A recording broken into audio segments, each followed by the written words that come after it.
So this is another story time, a story time of heartbreak and how I got over it.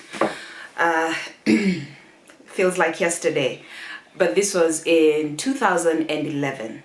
So by then I was dating this guy that was my first love, that I truly, truly, truly loved.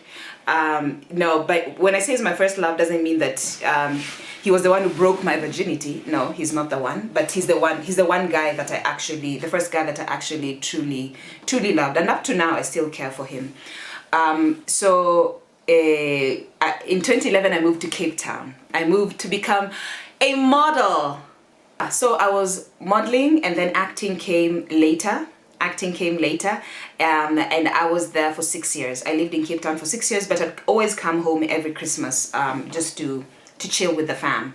And then because of me leaving, because I had to choose by July, I think June, July, I was at Daystar doing a degree in PR and marketing. So immediately after graduating, I knew I had to leave Kenya. I was tired. And not just Kenya, but especially Nairobi. I felt like Nairobi was just, it was too small for me.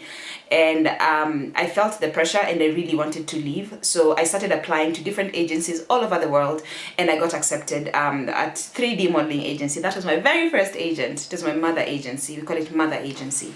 So it was my mother agency in Cape Town, and I moved there. So before I moved, I had to have the discussion with my boyfriend. We were living together, by the way. It was that serious. We were living together.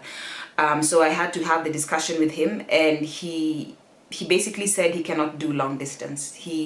And I knew he can't, because he's the type of guy that he likes to cuddle, and he wants to see you next to him. So basically he was telling me to choose. I choose him, or I choose my career that I don't even have, like I'm just going to try out.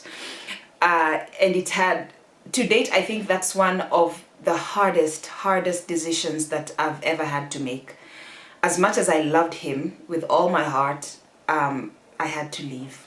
I had to go. Breaks my heart even thinking about it, because I had to choose. I couldn't have both. I couldn't have Cape Town and have him. And I couldn't have him and have Cape Town. So I chose Cape Town. I chose my life. I chose my career, because I really believed in my modeling. And so in August of 2011, I left. And immediately I left. Like I said, he's not the kind of guy to just sit by himself. So he found someone else. But by the time I was leaving, the plan was I was only going for 3 months to just go see how things will be, and then come back. But then when I went there, they usually say when you go to Cape Town, you don't just go once. For people who've been to Cape Town, it's not a place that you just go once. It's not like Dubai where you just go once and that's it. No, Cape Town, you go, you have to come back again. There's something about it that just pulls you. So when I was there, I decided, I want to stay here. Like I want to give my life a shot. I want to give my career a shot. I already knew I was not the type of person to sit in an office. I've never had a 9 to 5 ever in my life, by the way. Na niko hapa mpaka leo, I've never had a 9 to 5 because it's just not been my thing.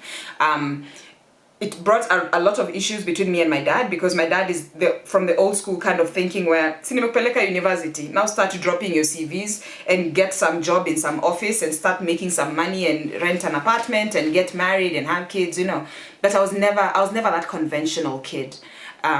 So I knew Cape Town has to work. And then in the process of that, my boyfriend moved on. I'd still left my stuff in his house, actually. I still left my stuff in his house because I knew I was going to come back and we're going to try and make this work. And then one day, I remember I was shooting my very first film, a Hollywood movie. It was called Death Race 3. Check it out. I'm in it.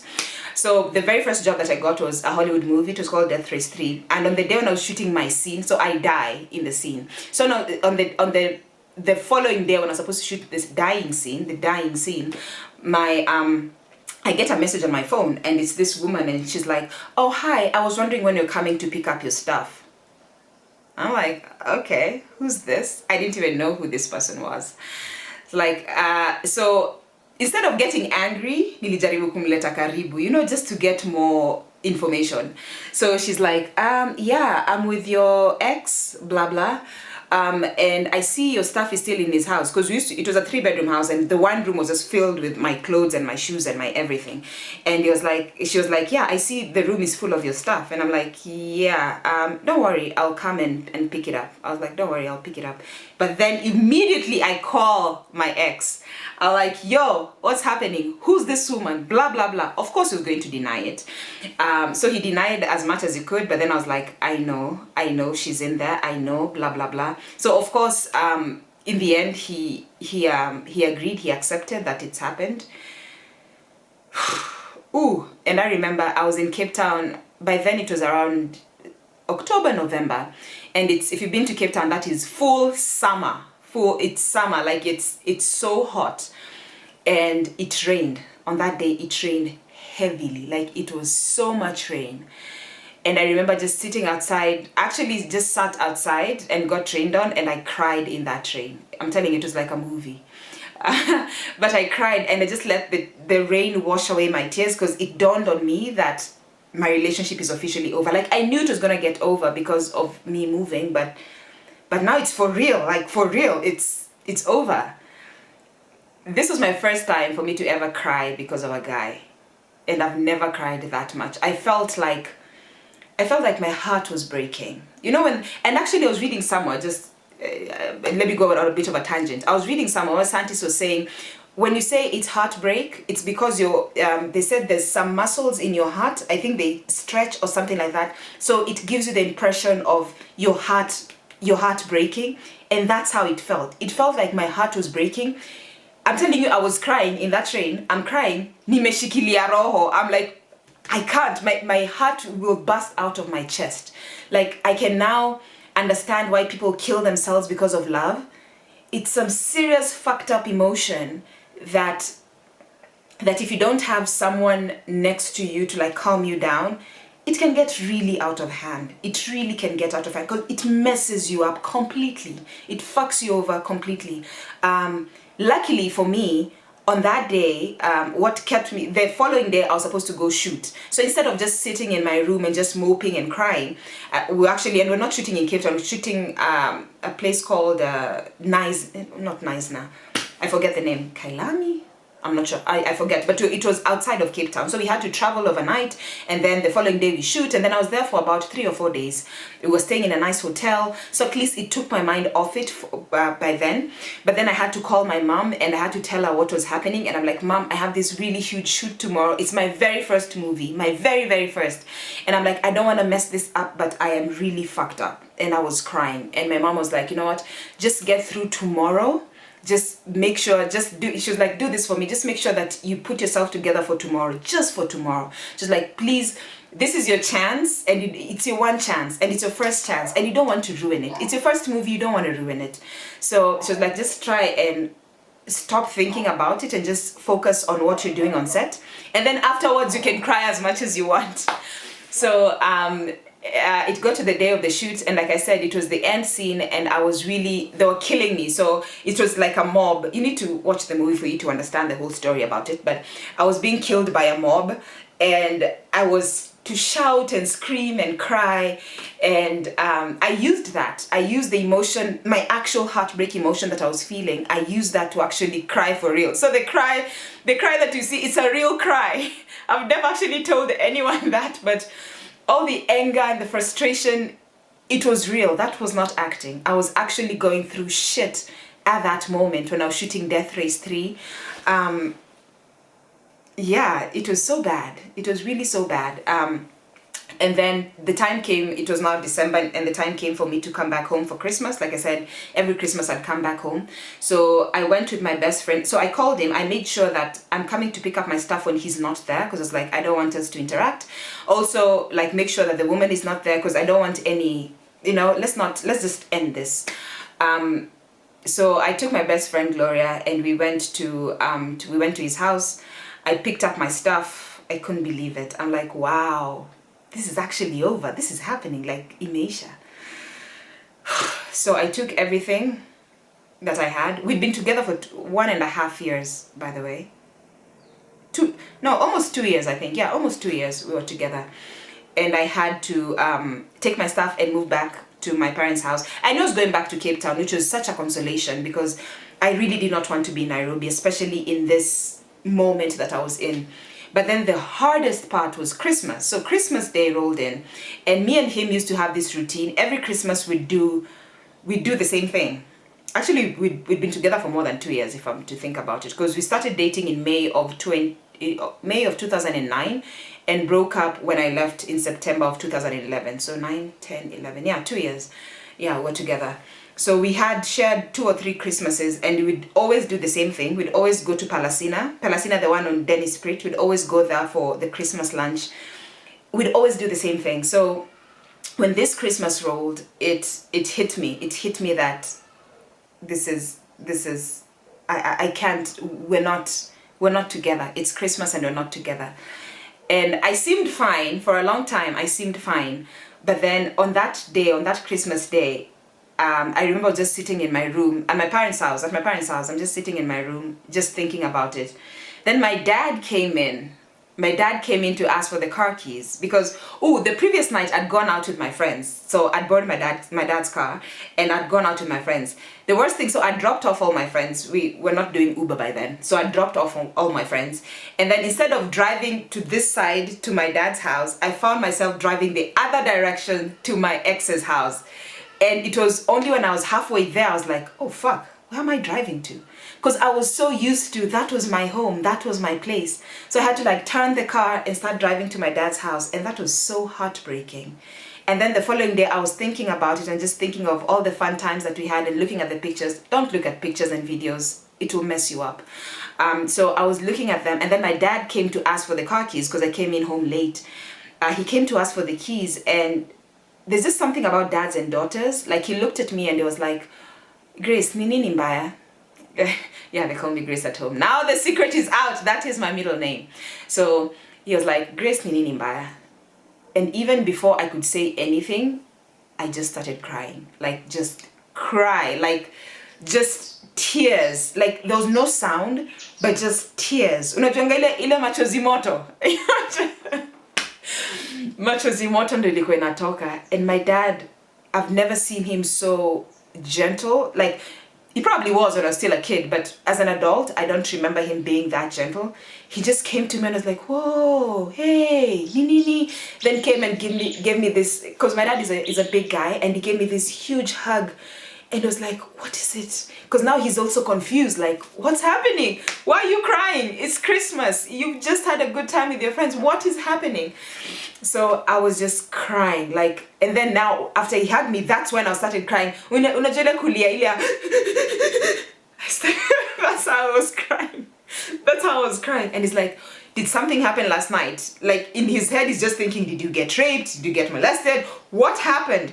Then it's like, tulia, niambie ni nini mbaya. So he sat me down on my bed. He's like, ni nini mbaya? What's happening? What's wrong? So I was like, Nijo. Oh my God, I don't want to say his name.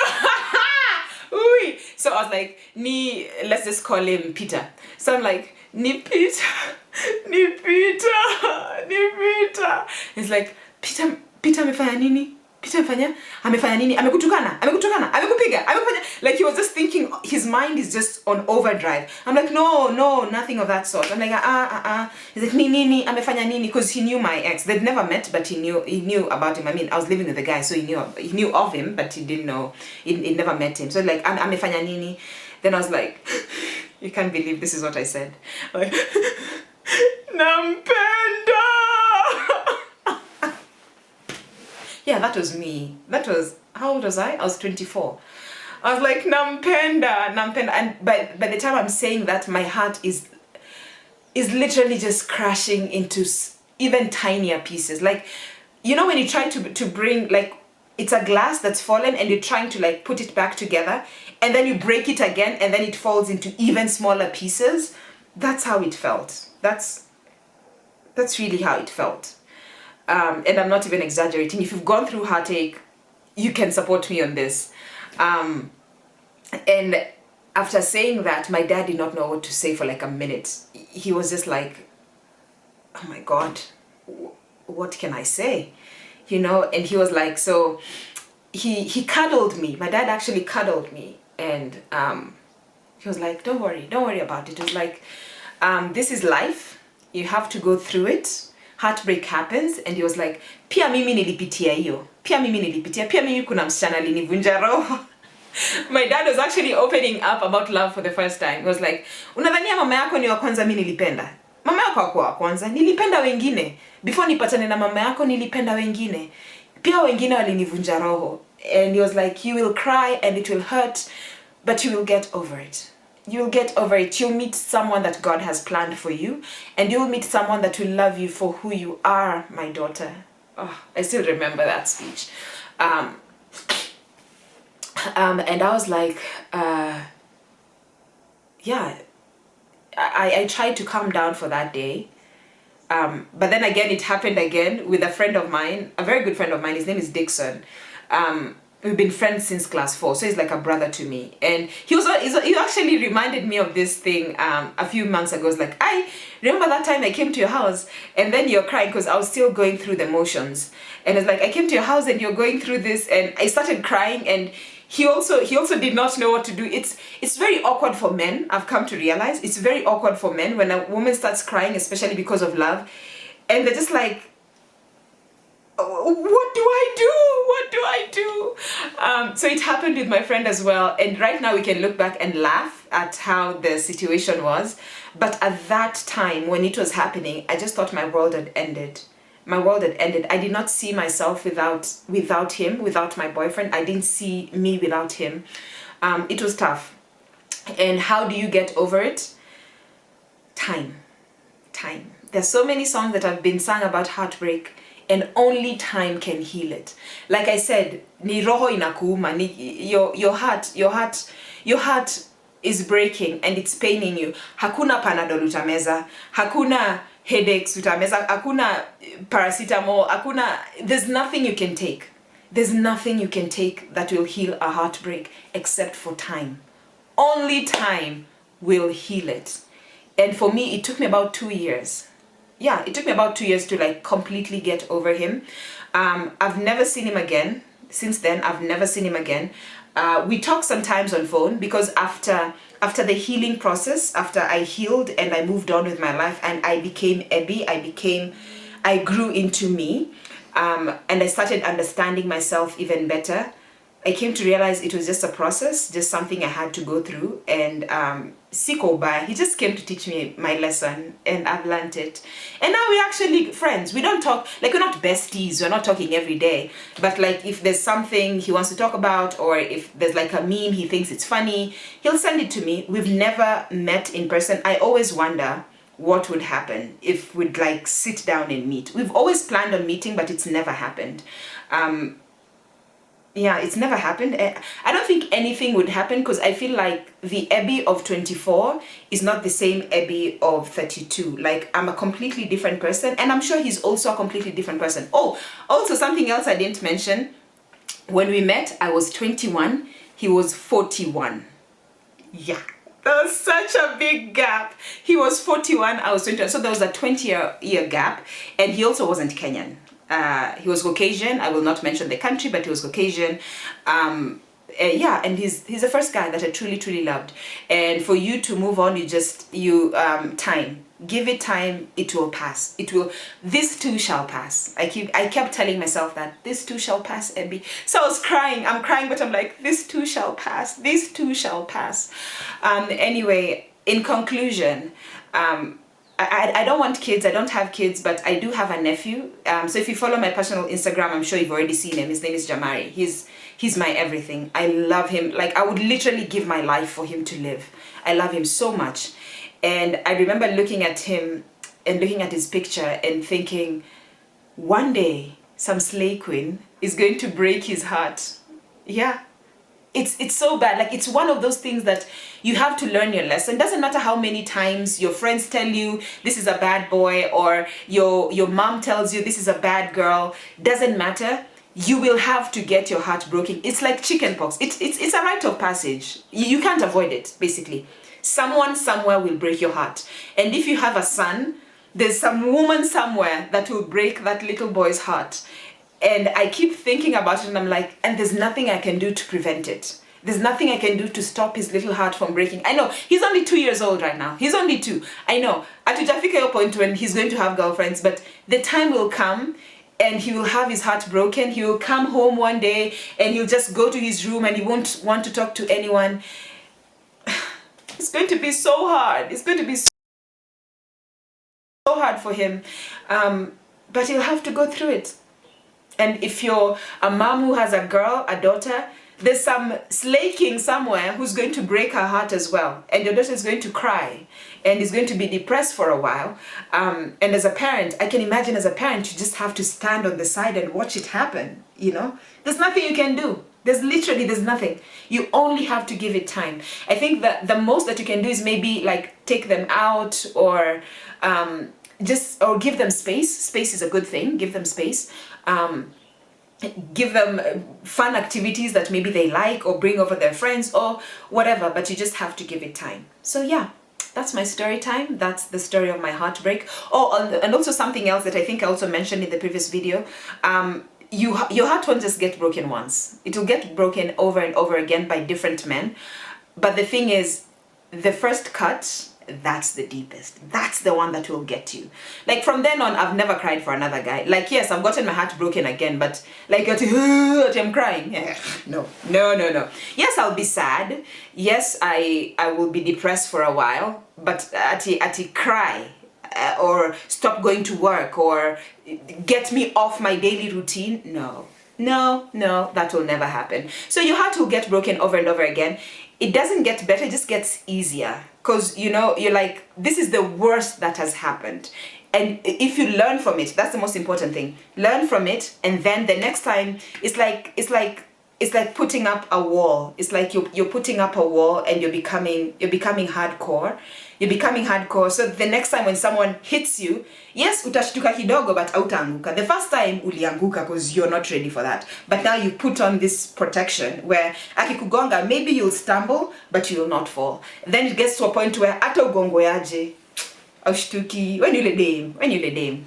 But also a word of caution on that. Guy, okay, I'm talking for too long. Okay, I'm almost finishing this video. But another thing about that, because of that wall that I built, because I got so heartbroken, I built a wall. Because of that wall that I had built, it made it so hard for me to fall in love again. It took me a long time for me to fall in love again. And it's actually in one of my acting classes that made me vulnerable. Actually, acting made me vulnerable. It made me bring down that wall. I remember we're in an acting class, and the acting coach, they're bringing out a scene of me and another guy. It was a love scene, but even in my acting, I couldn't. Like, I'm acting, it's just acting, it's not real life, but I could not bring down that wall, and he could see it, and he was like, Abby, you have to be vulnerable, you have to bring down that wall. Like, that wall was so high, it was so strong because of the heartache that I had. And I was like, because I love acting so much and I want to be a good actor and I want to be believable, I'll have to bring down this wall, and I'll have to allow love to come back again.